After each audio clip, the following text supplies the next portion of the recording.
1973년 1월 파리 평화협정 체결 당시의 전력을 보시면 제가 드린 논문집에 표로 정리가 되어 있습니다.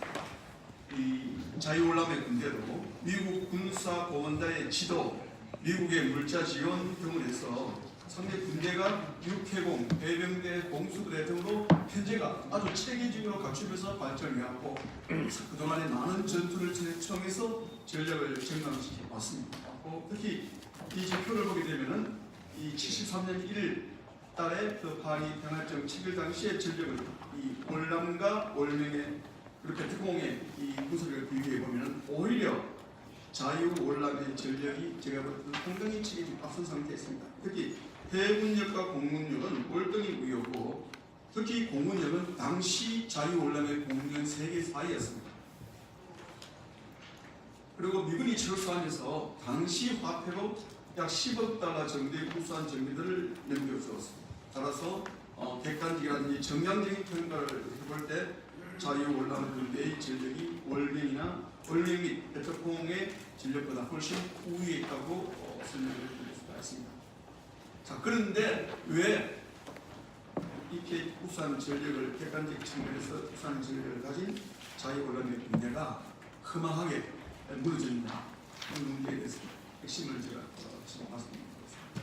가장 지금 문제는 한마디로 말씀드리면은 자유올람 군대의 주적 인식이 매우 취약했습니다. 이 핵심적인 상황입니다. 이제 이 휴전 협정이 되고 난 이후에 월명의 경우에도 자유올람의 군대에 대해서 쉽사리 이렇게 무너질 거라고 생각하지 않습니다.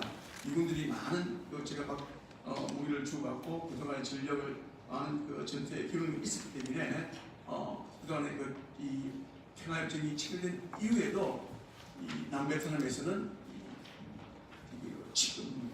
전투는 작은 전투는 계속 국지전은 계속 일어났고 그러면서 조심스럽게 월명의 지도부는 미군이 없는 이 자유올람의 전력을 테스트해갑니다. 그것이 이제 어느 시점이 왔는 것이 74년 10월달에 총검사를 해야 되겠다. 미군의 재개입만 없으면 우리가 승산할 수 있다. 그런 판단하에서 자유올람의 전초기지에 대해서 2개사단에 대해서 공격을 해봅니다. 테스트 공격을 해봤는데 월명 지도부가 생각했던 건 훨씬 쉽게 보여집니다. 이거 정도부터는 우리가 총공세를 취하할 수 있다 하는 판단하에서 승리를 확신하고 17개 산함과 수만 대의 차량이 수도 사용을 통해서 남진하게 되면서 마침내 4월 30일 사용이 끝납니다. 근데 여기에서 제가 이제 왜 이게 지금 패망의 핵심적인 내용은 자유올람 군대의 주적 인식이 취약하였다고 말씀드렸는데, 자, 그럼 왜 자유올람 군대는 이 주적 인식이 취약하느냐 하는 이 문제에 관련해서는 월명과 베트콩의 통일 전선 전술과 민족주의를 대한 공세로 우리가 보아집니다. 베트남의 그런 경우에는 북베트남은 오랫동안 중국의 지배를 받았고 근대사에 들어와서는 프랑스의 지배를 받았고 마지막에는 일본의 식민지를 받았습니다. 1945년 8월 15일 일본이 패망하면서 이 베트남도 패망을 맞아야 됩니다. 이 상황에서 이제 북쪽 지역은 장개석의 중국 군대가 들어와서 일본군 무장해제 군대 들어왔고 남쪽은 미국군이 들어오지 않습니까? 여기서 이제 다시 이제 프랑스군이 들어오면서 1차 베트남 전쟁이 벌어지면서 계속해서 이제 지금 민족주의가 굉장히 성행했습니다. 2차전 직후에 베트남이다 보니까 자유민주주의가 시간뭔지 이런 데 대해서 베트남 국민들의 인식이 취약했고 오히려 오랫동안의 외세에 대한 민주주의 인식이 굉장히 강했습니다. 그래서 공산주의자들은 공산주의를 내셔가지고는 도저히 이 자유올람 국민들에게 어필이 되지 않기 때문에 민족주의라는 것을 내세우고 이 외세에 대해서 제한 민족주의를 내세우고 남베트남 자유올망의 월명의 GM 정권에 대해서는 미국의 미제국주의의 주구 정권이고 그래서 이 미국의 미제국주의의 주구 정권에 반대하는 세력이면 자유주의든 보수든 이념에 관계없이 모든 세력과 연대를 하게 됩니다.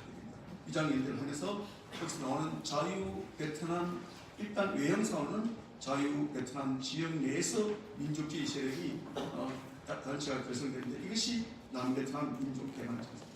그래서 민주주의를 넘치 내쏘다 보니까 자유월남의 국민들은 호진영에 대해서 공산주의가 아니라 민주주의로서 인식하는 분이 높았습니다. 그래서 우리가 국방부에서 낸 그 책자가 있습니다. 우리 한국군 전투 편찬 등등에 보게 되면 거기에 보게 되면 어떤 일이 벌어지냐면 호진영이 1969년 사망을 합니다. 이 사망을 했는데 한국 대사관 4.10의 한국 대사관에 근무하는 그야말로 그 집안이 누가 봐도 자유민주주의고 우파의 집안에 속하는 자녀들이 여성 타자수들이 호진영이 죽은 날을 예대해가지고 검은 리본을 출근합니다. 그래서 우리 이제 대사관 한국군 주민들이 호진영이 죽었으면은 너무 어려요. 자유월남에 승리할 수 있는 기회가 있는데 왜 그렇게 슬퍼하면서 검은 리본을 달고 온다 하니까 이 사람들이 한 얘기가 여성분들이 한 얘기가 우리가 가장 존경하는 지도자가 돌아가셨다. 이게 공산주의가 아니라 민족주의 지도자로 인식을 했습니다. 했기 때문에 자연적으로 자유월남의 군대도 공산주의하고 싸우는 것이 아니라 같은 우리 민족끼리 하고 싸우는 그런 인식이 상당히 확산되어 나갔습니다.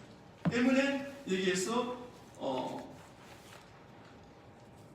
일부는 누가 모르면 대화 같은 민족끼리 왜 우리가 싸우느냐 대화를 통해서 충분히 진정해야 하는 것이 그쪽에 좌파나 또 이 반전 세력들이 내걸게 되고 여기서 반전 평화운동이 나오게 됩니다.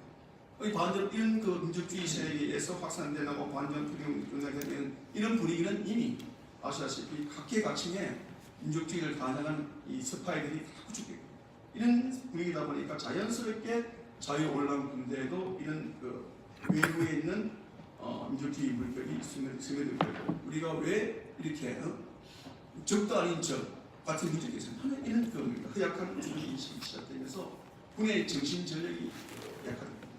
제가 볼 때는 이것이 이런 풍토가 있었기 때문에 스파이들도 군에 쉽게 들을 수가 있고 군에서 스파이가 쉽게 부속됩니다. 자금도 쉽게 부속됩니다. 민족주의인데 왜 같은 민족인데 쉽게 부속되다 보니까 주요 작전 계획이 사전에 올명으로 유출되기도 하고 무기들도 많이 잘 아시지 않습니까? 많은 무기들이 사전에 유출되지 않습니까? 아까 김주 우리 박사님이 말씀하셨지 4월 30일 날 1970년 4월 30일 날 독립군 이게 대통령국이죠. 친구들은 그 탱크가 아까 미국이라고 말씀하지 않습니까? 거기에 이제 그 올명군이 들어올 때 미국제 전차를 몰고 들어오고 그 위에는 배트공대기 타고 들어가지고 진행을 한대요. 그리고 이 멸망 직전에는 또 누가 나옵니까? 이 지금 미국에서 훈련을 받은 공군 조종사 자유월남의 공군 조사 중위가 북베트남을 공격하고 출국시키나 하면 기술을 돌려가지고 자유월남 대통령궁을 폭탄을 4발 터뜨립니다. 투하시킵니다. 3발을 폭파하고 1발은 불발합니다. 이런 일이 왜 일어나냐? 이런 문제. 그리고 반전 마지막에 70년대에 들어와가지고 이 평화협정을 체결하고 평화협정부터 이 항복하는 그 시기에 육군대장 그야말로 그 월남의 육군대장이 이끄는 전방민한 육군대장이 이끄는 제3세력이라는 이 수백 개 정도의 단체를 결성해가지고서 우리는 게 반전 평화운동입니다. 이제 전방민이라는 사람은 초대 지엔 대통령 부사보장을 했을 때 지엔 대통령을 이게 식각시키는 그 쿠데타를 일으켰던 사람이었고 그 이후에는 APND에는 계속해서 강상주의적 민족주의 노선에서 이런 반전 평화운동 마지막 한반도 대통령이 전방입니다.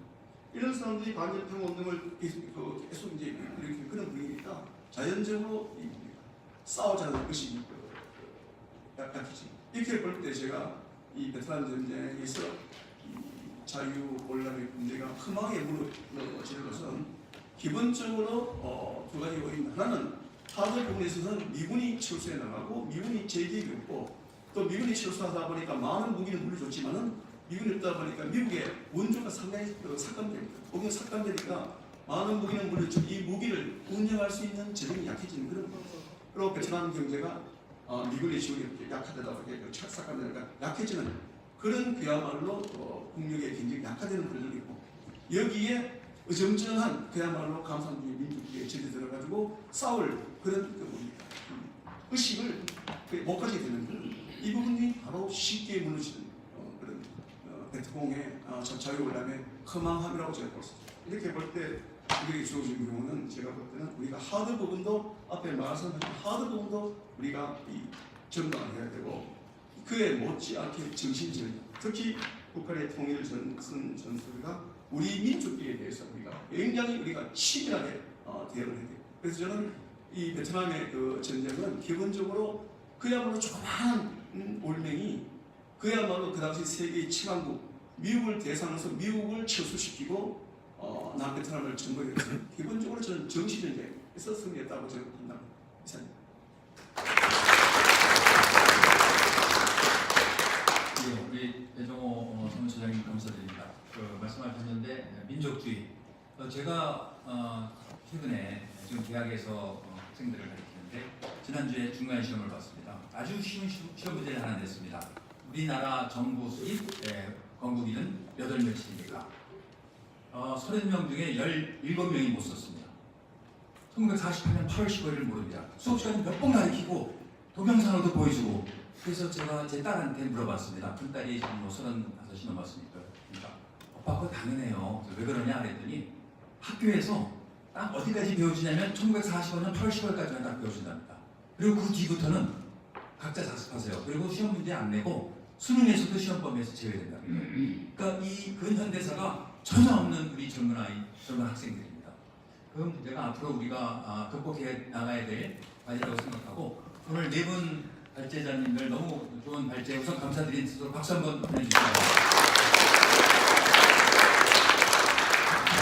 그리고 시간 관계상 폴로워에서 질문을 한 두세 분만 받도록 하겠습니다. 예. 마이크 좀 예.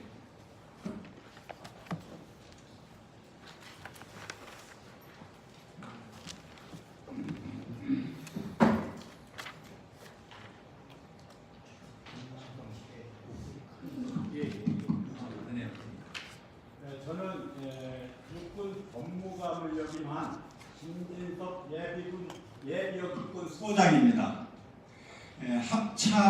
합참에서도 법무관으로 근무했고 또 한미연합사도 법무관을 근무했고 미국에서 군법으로 석사학위도 받았습니다. 오늘 한국군 전력 약화를 다시 강화시키기 위한 방안에 대해서 말씀들 하셨는데 그 말씀은 거개가 다 하드웨어에 대해서 말씀하셨습니다.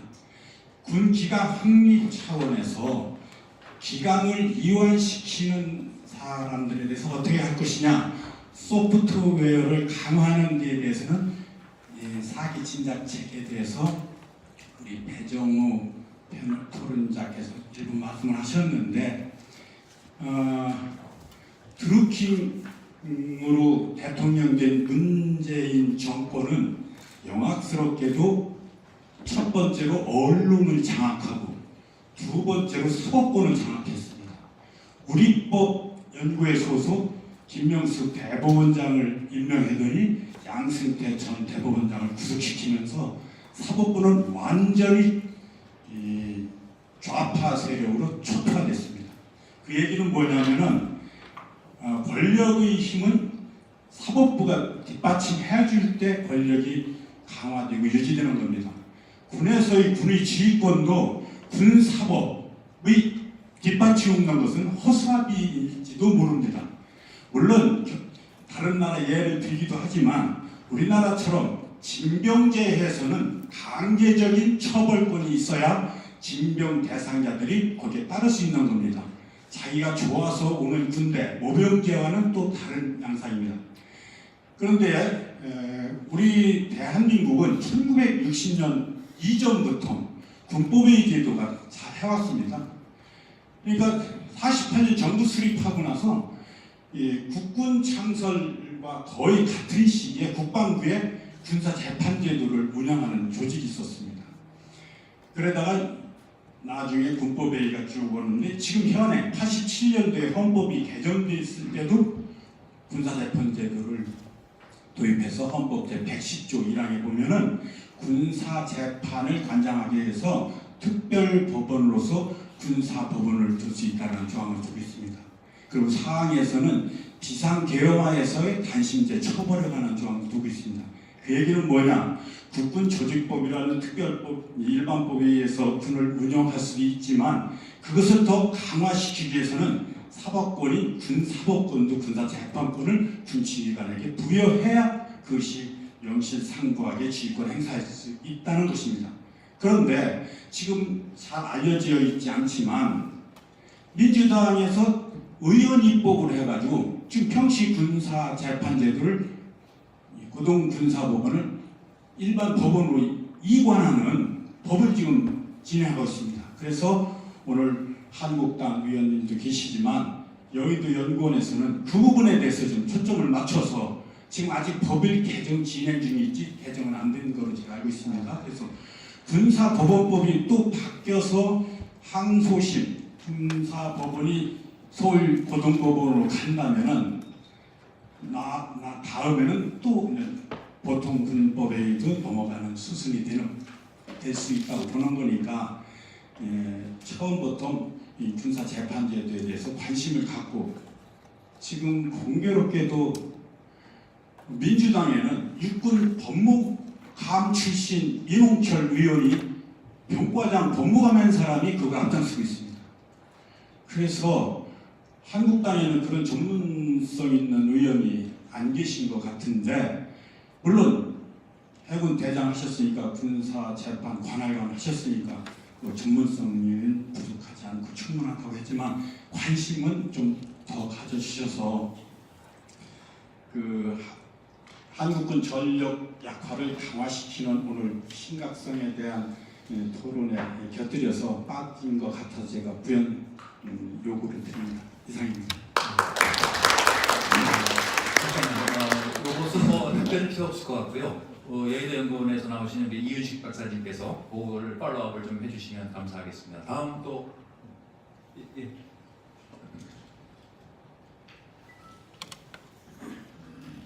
질문을 좀 짧게 해주시고요. 네. 시간을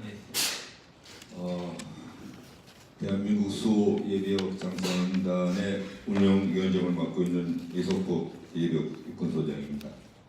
오늘 대부분 잘 알고 있다라고 생각하면서 그래도 오늘 사람들이 너무 웃을까봐 사람들 좀 머리 채워준다는 자세로 들어왔는데 그럼에도 불구하고 오늘 너무 많은 걸 배웠습니다.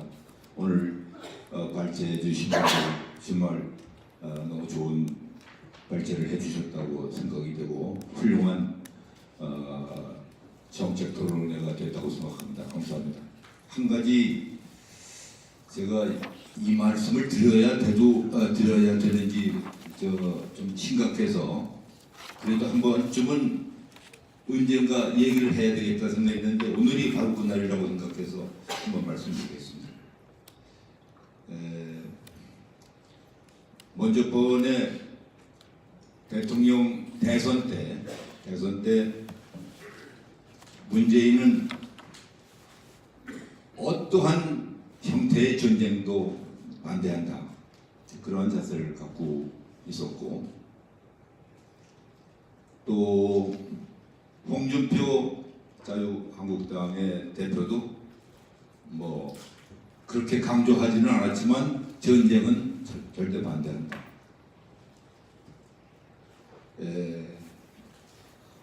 이러한 자세를 갖고 있는 우리 대한민국의 정치 지도자가 있는 한 대한민국의 국군이 입모양으로 망가지는 것은 너무나 당연한 수순이 아닌가라고 생각이 됩니다. 사실 전쟁을 결심할 수 있는 국가와 전쟁을 결심할 수 없는 국가 대결은 그 승패는 너무나 당연한 겁니다. 따라서 우리는 이미 지고 있는 국가가 아닌가 생각이 돼서 이 기회에 여의도 연구원 정말 이 전력 약화의 그 심각성이 이렇게 심했지만 자유한국당으로서도 상당히 반성해야 될 점이 너무 많다. 전쟁은 해서는 안 되겠지만 필요할 때는 할 수 있어야 된다 하는 그러한 정도의 자세 없이 어떻게 대한민국의 여당으로서 대한민국의 대한민국을 이끌고 나가겠다 하는 그런 정권을 운영할 수 있는 준비가 되어 있다는 정당이 될 수 있는가 매우 걱정스럽습니다. 다시 한번 이러한 말씀을 드리면서 여기에 대해서 답변을 하실 수 있는지 모르지만은 그래도 이러한 것에 대해서 앞으로 자유한국당의 자문위원회라든가 뭔가 역할을 하실 때 분명히 역할을 하시겠다는 그런 얘기라도 들었으면 오늘 감사하겠습니다. 이상입니다. 네, 그렇게 하겠습니다. 두 분 더 질문을 받고 마지막에 우리 네 분 발제자분들한테 2분씩 시간을 들여서 종합 대답을 하겠습니다. 예, 선생님. 예.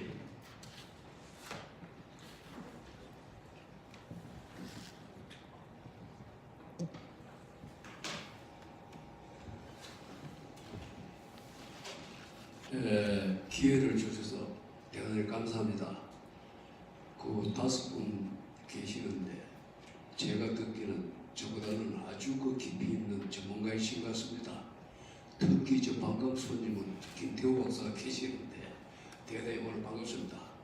오랜만에 배웠고 근데 저는 저 사단법인 의병정신선양 중앙회 자문위원 이종립입니다.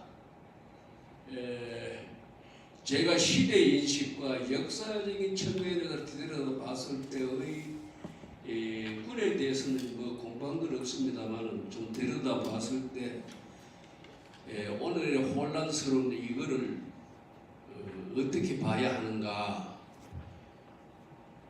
군사 측면에서는 그렇게 말씀드리겠지만 제가 시대와 역사적 측면에서는 어떻게 봐야 되겠는가 여기 공방사는 것에 한마디 좀 전하고 싶어서 손을 들었습니다.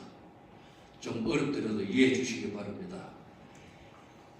문재인 정부가 노무현 정부 때 그 청와대에 계셨지 않습니까? 그분이 있을 때 뭘 했나 하면은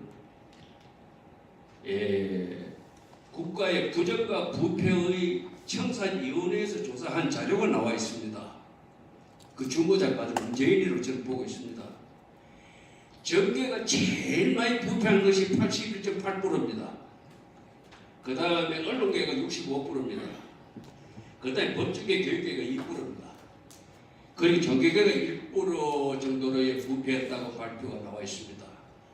그러면 이거를 두고 하고 싶은 이야기는 김대중 정부 때의 햇볕 정책을 했을 때 그때 통일부 장관이 정세현 장관입니다. 내가 질문을 했습니다. 햇빛 정책은 뭐고 달빛 정책은 뭐냐 물었어요. 그 양반 달빛 정책은 모르더라고요. 햇빛 정책을 도와준 건 좋은데 몰래 전액에 준 건 퍼다 준 건 뭐냐 이걸 내가 물은 겁니다. 그걸 대답을 뭐 하더라고요. 그래서 그 정도로 이야기를 제가 물은 게 하나 있고 그 다음에 노무현 정부에 들어와가지고 이 부패성을 지금 연장해서 끌고 가서 지금 이야기가 상당히 태도가 됐죠. 부패청산하는 거. 적폐청산이라고 하죠. 그러면 조광조가 적폐청산에서 제 1호입니다. 역사상으로 봤을 때. 근데 왜 역사적 이야기를 왜 하느냐 하면은 지금 부패 적폐청산을 한다는데 그러면 그때의 문재인이가 들어앉아가지고 거기에서 정계에서 82.8%라는 부정에 대한 우리 때 이제 여론조사에서 조사가 됐는데 그때 정리를 안 하고 지금 와가지고 그거를 무디기로 가져가 지금 와가지고 싸잡아서 적폐청산 한다는 겁니다. 1분 내에 좀. 예, 그래서 제가 이야기를 그걸 어떻게 생각하는가 전문가석에서 좀 생각을 해달라는 이야기입니다.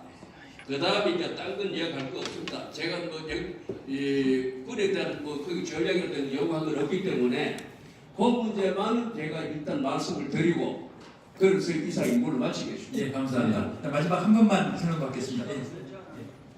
죄송합니다.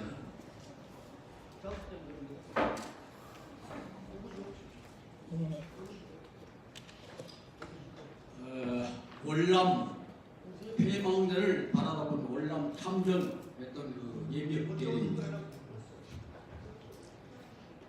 월남 폐망 당시에 보면은 이 정부 조직이 전부 다 호진민이 사상교육을 받은 사람들이 다 요소에 자리를 잡았습니다. 그거는 호진민이 우리나라의 정장영 전체의 문민심들을 전부 탐독하고 그꼴을 그대로 닮아서 정치를 했기 때문입니다. 그러다 보니까 월남에 있던 그 정부 요직에 있는 사람들이 호진민을 다 좋아했어요. 그러니까 요소에 다 뺏겼습니다. 근데 우리나라 지금 보면은 주체 사상 아니면 좌파 세력이 요소에 다 자리 잡고 있어요. 그리고 월남이 그 통영에 간 그 모습을 딱 볼 때, 지금 현재 우리나라 비교했을 때 더 악화되는 상태라는 걸 이렇게 보고 있습니다. 왜냐? 지금 아까도 말씀했지만은 지금 사법직, 노조, 요소의 언론, 구성부터 전부 다 뺏겼어요. 그리고 현재 각 기관의 직원들까지 다 그 좌파 세력을 전부 다 싣고 있어요. 그러면 현재 이제 국가 1위는 상당히 위험한 상황에 놓여 있다는 것을 알고 있는 거예요. 이런 내용을 국민들이 모르고 있다는 겁니다. 그럼 이거는 지금 현재 한국당에 대한 부탁을 드린다면은 조직적으로 이거를 홍보를 해야 됩니다. 홍보. 그 홍보 자체가 안 돼 있어요. 현재 연방제가 뭐냐, 고려 연방제가 뭐든 모르는 사람이 거의 80%예요. 지금 현재 정부는 고려 연방제를 김일성 때부터 지금 추진하고 있는 겁니다. 고려 연방제를. 근데 그 고려 연방제가 뭔지를 모른다는 건 이게 심각한 문제거든요. 이번에 파시스트도 마찬가지입니다. 몰라요. 파시스트가 뭡니까 하고 지금 분야들을 물어보면 모른다고 내요 이번에. 지금 한국 땅에서는 저렇게 목숨 걸고 싸우고 있습니다만은 국민들이 모르면 100번 싸워봤자 뭐하냐는 거예요. 뭐 여러 가지 할 시간이 지금 다 폭발 같은데 그 두 가지 현재 모든 정부 조직은 현재 좌파 세력이 다 점령하고 있다는 거. 그 다음에 국민들이 이 내용을 모른다. 고려 연방제도 모르고 그래서 정말 위험한 상황이 있고 군에 지금 전망에서 병사들 지금 얘기를 해보면은 저기 와도 친구가 오는 걸 알아요. 친구가. 왜냐? 표가 못 주니까. 전에는 가택에 왔다면 눈을 보려고 했는데 지금은 저 오면 내 친구가 이런 개념이니 이게 어떻게 되겠냐입니다. 그래서 지금 현재 각종 지역비가 철거해줘야 되는데 그 다음에 또 뭐가 철거했습니까? 바다 지금 현재 한강으로 얼마든지 북탐사람이 들어올 수 있는 여건입니다. 왜냐? 지난번에 수심 다 철거했지요. 우리는 수심을 어로 작업을 하려고 했는데 북한은 잠수함이 어디까지 들어올 수 있냐 이거를 파악한 겁니다. 근데 우리 다 오픈해놨어요. 그 다음에 지금 현재 저게 그 해수지분한테 좀 있는 해안포를 엄청 지금 위협하고 있는데 그거를 뭐가 감시했느냐? 헬기와 각종 공사를 봤는데 지금 그거 비행 수단을 전 다 지금 제한해 버렸습니다. 그러니까 볼 수가 없어요 지금. 그래서 이런 심각한 사항을 현재 한국 땅에서는 대대적으로 국민에게 홍보를 해주길 강하게 부탁합니다. 이상입니다. 네, 감사드리고요. 그래서 플로어에 계신 모든 분들의 궁금증을 우리 김성찬 의원님께서 끝까지 남아 계신 이유가 답변을 좀 드리려고 해서 죄송합니다. 오늘 시간이 너무 많이 지체돼서 우리 저 김성찬 의원님께 박수 한번 보내주시죠. 네, 김성찬입니다. 제가 답변 드리려고 사실 온 건 아닌데 하다 보니까 우리 김세현 원장이 조금 자리를 이석해가지고 대체로 보니까 한국당에 대한 여러 가지 질책과 당부 사항이 많아서 제가 조금 말씀을 드리는 게 좋겠다. 저도 준비를 전혀 하지 않고 나왔습니다. 지금 상황 잠깐 말씀드리면 왜 없느냐? 지금 강화문에 지금 정부 여러 가지 이런 방금 말씀하신 그런 부분에 대해서 국민께 알리는 부분과 정부의 규탄하는 부분 때문에 나가 있고 또 한 팀은 지금 오늘도 패스트 트랙 때문에 저도 조금 전에 거기에 있다가 잠깐 상황 봐서 왔다고 가려고 했는데 아무도 없어가지고 제가 그냥 계속 있으면서 여러분께서 지금 궁금하게 생각하시는 것 한두 가지 말씀을 드리겠습니다. 방금 조금 전에 우리 선생님이 말씀하신 지금 뭔데 지금 이렇게 패스트트랙이 뭐냐 라고 이렇게 뭐 때문에 이렇게 치열하게 싸우느냐는 부분 때문에 아마 정말로 모르시고 저희 지역에서 지금도 한 30분 오셨는데 제가 설명을 해도 설명이 참 어려운 상황입니다. 그렇지만은 쉽게 정리를 하면 이겁니다. 아마 국민들께서는 정치하는 저 친구들 자리 때문에 싸우는 모양이다. 두 번째, 아니 고위공직자 비리 수사하는 거 좋은 거 아니냐? 뭘 그걸 가지고 두려워서 반대하는 거 아니냐라고 이제 보통 생각을 하실 것 같고 여기 계신 분들도 그렇게 생각하실 것 같은데 말씀을 잠깐 드리고 또 이석복 장군이 말씀 준 부분에 대해서도 말씀을 좀 제가 아는 대로 드리겠습니다. 나온 김에 다른 이야기도 주시면 제가 아는 게 있다면 말씀을 드리겠습니다. 첫째, 이게 이번에 패스트 트랙 한 게 세 가지입니다. 선거법 고치는 것하고 사법계획에서 검경 수사권 조정하는 것하고 고위공직자 수사처 3개 만드는 이 세 가지 사항입니다. 선거법은 첫째 뭐냐면 이제 국회의원을 뽑는데 아주 이상한 연동형 비례대표제 만들어가지고 쉽게 말해 지역구에서 국회의원이 자기 뽑히면 비례대표로 그것을 몽땅 보완해 주는 겁니다. 쉽게 말해. 그러면 누가 되느냐? 정의당이 거의 다 비례대표를 많이 돼요. 그렇게 되면 우리나라의 국회의원 지형은 지금 민주당과 정의당이 그 같은 한 당 아닙니까? 그 모습을 해서 상당히 진보화된 이런 사고를 가진 국회의원들이 여의도를 앞으로 지속적으로 장악할 수 있는 선거 지형을 완전히 바꾸는 겁니다. 그래서 이것은 안 된다. 그야말로 국민의 선택에 국민의 판단에 따라서 국회의원 수가 조정되어야지 이게 어떻게 지역구에는 작게 뽑힌다고 그것을 비례대표로 정의당은 항상 10%에서 15%에 지지하는 대한민국 그룹이 항상 있습니다. 그럼 100명, 300명 중에 한 10%, 15% 되면 30명 이상은 거의 다 항상 정의당이 항상 앞으로 영원히 되는 겁니다. 비례대표는 항상 그걸 보완을 해주기 때문에. 그래서 정치 진영이 완전히 바뀌기 때문에 이거는 절대로 안 된다 하는 부분이고요. 두 번째, 고위공직자 수사처. 뭐 좋다고 많이 국민들께 생각하실 수 있어요. 그런데 저희들이 볼 때는 문제가 뭐냐?